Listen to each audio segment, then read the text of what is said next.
আসলে প্রথমে আমি এলাকাবাসীর কাছে ক্ষমা চেয়ে নিচ্ছি। আসলে এত রাতে এই অনুষ্ঠানটি করা ঠিক হচ্ছে, আমার কাছে মনে হচ্ছে না ঠিক হচ্ছে।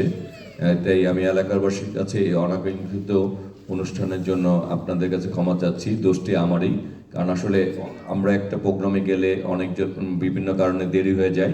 এই প্রোগ্রামটি আরও মানে 2 ঘন্টা আগে হওয়ার কথা ছিল, দেরি হয়ে গেছে। এই জন্য আপনারা আমাদেরকে ক্ষমা করে দিবেন। আমরা আপনাদের কথা দিচ্ছি ভবিষ্যতে আমরা এই ভুল আর করব না, আপনারা আমাদেরকে ক্ষমা করবেন। আর আরেকটি জিনিস বলছি, সেটাই হচ্ছে যে আমাদের নেত্রী অসুস্থ, তার সুস্থতার জন্য আপনারা দোয়া করবেন। এছাড়া আজকে ঢাকা ৮ আসনের স্বতন্ত্র প্রার্থী ওসমান হাদি, উনি তাকে হত্যা করা হয়েছে। আমরা তার মাগফিরাত কামনা করি এবং দোষী ব্যক্তিদের শাস্তির দাবি করছি এবং বাংলাদেশের সকল নাগরিকের নিরাপত্তা দাবি করছি, যাতে সকাল নিরাপদে বাংলাদেশে থাকতে পারে এবং তার পরিবারের প্রতি সমবেদনা জানাচ্ছি। এছাড়া আমাদের এই আগস্টে যারা মারা গেছে, আমাদের দলের প্রতিষ্ঠা শহীদ রাষ্ট্রপতি জিয়াউর রহমান সহ স্বাধীনতা যুদ্ধে যারা শহীদ হয়েছেন তারা এবং প্রতিটি গণতান্ত্রিক আন্দোলনে যারা শহীদ হয়েছেন তাদের আত্মার মাগফিরাত কামনা করছি। এছাড়া এই এলাকার যারা মুরব্বী রয়েছেন, যারা আমাদের কাছ থেকে হারিয়ে গেছেন, তাদের আত্মার মাগফিরাত কামনা করছি। আমি বক্তব্য বাড়াবো না, শুধু এটুকু বলবো, যেখানে ভালোবাসার পরিমাণ খুব বেশি থাকে সেখানে আসলে কিছু চেতে হয় না। না চাওয়ার আগে আপনি যখন অনেক কিছু পেয়ে যাবেন তখন আর কি আসলে চাওয়ার তোর প্রয়োজন হয় না। আমি মাদার থেকে এই নির্বাচনে আমি আমার দল আমাকে প্রার্থী করার পর আমি এই মাদার থেকে দল মত নির্বিশেষে সবার কাছ থেকে আমি যে ভালোবাসা পেয়েছি, তাই সেই ক্ষেত্রে আমার এখন সব জায়গায় যেয়ে বলি যে আসলে আমরা ভাই ছিলাম 3 ভাই, এখন আমার শত শত ভাই। আমার আমার বোন ছিল 2 জন, এখন আমার শত শত বোন। আমার মা খালাদের সংখ্যা বেড়ে গেছে। মানে আমার আসলে মানে আমি যে এত বড় একটা পরিবারের অংশ হয়ে গেছি, এই পরিবার থেকে যে পরিমাণ ভালোবাসা পাচ্ছি, আল্লাহ যাতে আমাকে ক্ষমতা দেন, আমি যাতে আমার কর্মের মাধ্যমে সেই ঋণ শোধ করতে পারি এবং আমি ভালোবাসার মাধ্যমে যাতে বেঁচে থাকতে পারি। এবং গোলাম হোসেন ভাই একটা কথা বলছেন যে আসলে আমরা আমাদের যে ভবিষ্যৎ 25 তারিখে বিএনপির ভারপ্রাপ্ত চেয়ারম্যান আসবেন, তিনি আসলে আগামী দিনের যে বাংলাদেশ করতে চান, সেই বাংলাদেশকে উনি 18 কোটি মানুষের বাংলাদেশ করতে চান।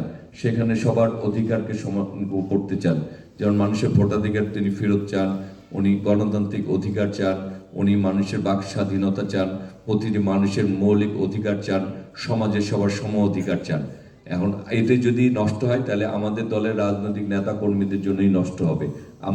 আমরা যদি ভালো করি তাহলে এই বাকি মানুষরাও ভালো করবে। সুতরাং আমাদেরকে শুধরাইতে হবে।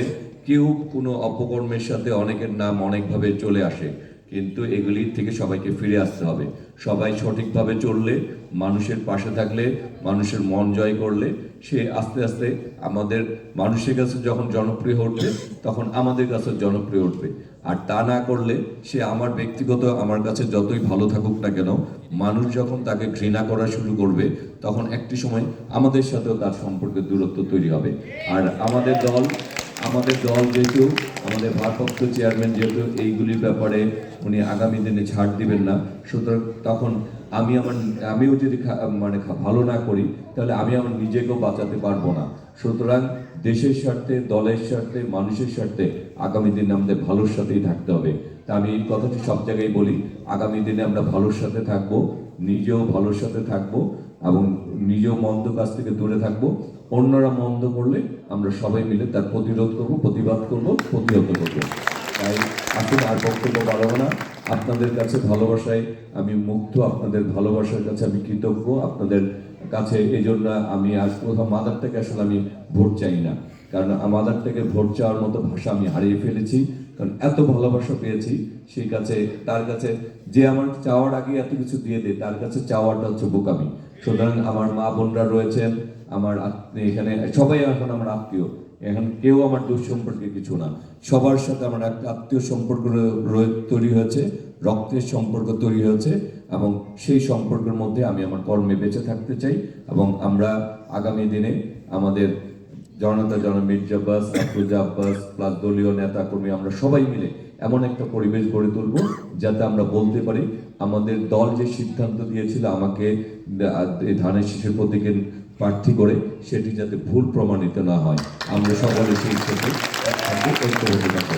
আজকে আপনাদের প্রতি আবারও কৃতজ্ঞতা এবং ভালোবাসা জানিয়ে আপনাদের তো আপনারা বলছেনই, বাকিদেরকেও আপনারা আপনাদের মতো করবেন এবং সবাইকে বিশেষ করে এলাকাবাসী যাদের কষ্ট হচ্ছে তাদের কাছে আবারও ক্ষমা চেয়ে আজকের মতো বিদায় দিচ্ছি। খুদা হাফেজ।